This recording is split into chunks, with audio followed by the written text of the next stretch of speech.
നിങ്ങളുടെ കൂടെയുള്ളവർ, അതായത് നിങ്ങളുടെ കൂട്ടുകെട്ട്, അതൊരു വെറും ശീലം മാത്രമല്ല, അതൊരു തരം ഇലക്ട്രിക്കൽ എക്സ്ചേഞ്ച് ആണെന്ന് ഞാൻ പറഞ്ഞാൽ വിശ്വസിക്കുമോ? അതെ, ശരിക്കും നിങ്ങളുടെ ചുറ്റുമുള്ളവർക്ക് നിങ്ങളെ ഭയങ്കരമായിട്ട് എനർജൈസ് ചെയ്യാനും അതുപോലെ തന്നെ തളർത്താനും കഴിയുന്നൊരു അദൃശ്യ ശക്തിയുണ്ട്. അപ്പോൾ നമുക്ക് ആ രഹസ്യത്തിലേക്കൊന്ന് കടന്നു ചെല്ലാം. എപ്പോഴെങ്കിലും ചിന്തിച്ചിട്ടുണ്ടോ, എന്തുകൊണ്ടാണ് ചിലരുടെ കൂടെയിരിക്കുമ്പോൾ നമുക്ക് വല്ലാത്തൊരു ഉന്മേഷം തോന്നുന്നത്, എന്നാൽ മറ്റു ചിലരുടെ സാമീപ്യം അത് നമ്മളെ ആകെ അങ്ങ് തളർത്തിക്കളയും? ഇതൊരു വെറും തോന്നൽ മാത്രമാണോ, അതോ ഇതിന്റെ പിന്നിൽ എന്തെങ്കിലും ഒരു ശാസ്ത്രീയ രഹസ്യം ഒളിഞ്ഞിരിപ്പുണ്ടോ? ഇതിന്റെ ഒരു ഉത്തരം തേടി നമുക്ക് ആദ്യം പോകാവുന്നത് നമ്മുടെ പുരാതന ഗ്രന്ഥങ്ങളിലേക്കാണ്. അവിടെ എങ്ങനെ പറയുന്നുണ്ട്, ഒരു വ്യക്തി താൻ ചേരുന്ന കൂട്ടുകെട്ടുപോലെ മാറുന്നു. സത്സംഗത്തിൽ, അതായത് നല്ലവരുടെ കൂട്ടത്തിൽ നിന്നുകൊണ്ട് അവൻ കൂടുതൽ മെച്ചപ്പെടുന്നു. ഈ വാക്കുകൾക്ക് പിന്നിലുള്ള ശാസ്ത്രം എന്തായിരിക്കും, അല്ലേ? ഇതിന്റെയൊക്കെ അടിസ്ഥാനം എന്താണെന്നറിയോ? മാനവീയ വിദ്യുത്, അല്ലെങ്കിൽ മനുഷ്യവൈദ്യുതി എന്നൊരു ആശയമാണ്. അതെ, നമ്മൾ ഓരോരുത്തരുടെ ശരീരത്തിൽ നിന്നും ഒരുതരം വൈദ്യുതി കണ്ടിന്യൂസ് ആയിട്ട് പുറത്തേക്ക് വന്നുകൊണ്ടിരിക്കുന്നുണ്ട്.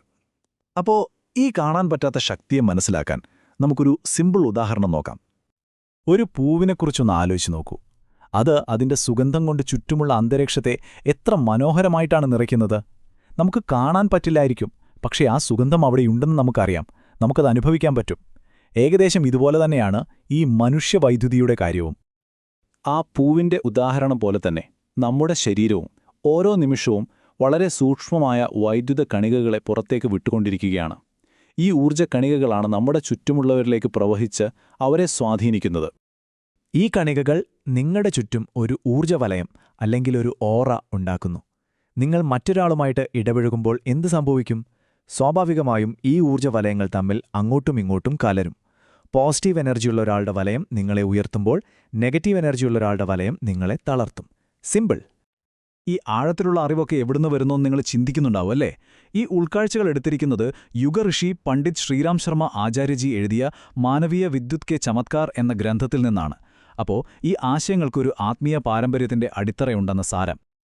അപ്പോൾ ഈ അദൃശ്യമായ എന്നാൽ അതിശക്തമായ ഊർജ്ജത്തെക്കുറിച്ച് ഇപ്പോൾ നിങ്ങൾക്കറിയാം. ഇനി ചോദ്യം ഇതാണ്, നിങ്ങളുടെ ഈ വിലപ്പെട്ട ഊർജ്ജം അത് ആരുമായി പങ്കുവയ്ക്കാനാണ് നിങ്ങൾ തീരുമാനിക്കാൻ പോകുന്നത്? ഓർക്കുക, നിങ്ങളുടെ കൂട്ടുകെട്ട് വെറുമൊരു ശീലമല്ല, അത് നിങ്ങളുടെ ജീവിതത്തിന്റെ ദിശ നിർണ്ണയിക്കുന്ന ഒരു വൈദ്യുത പ്രവാഹമാണ്. അതുകൊണ്ട് ബുദ്ധിപൂർവ്വം തെരഞ്ഞെടുക്കുക.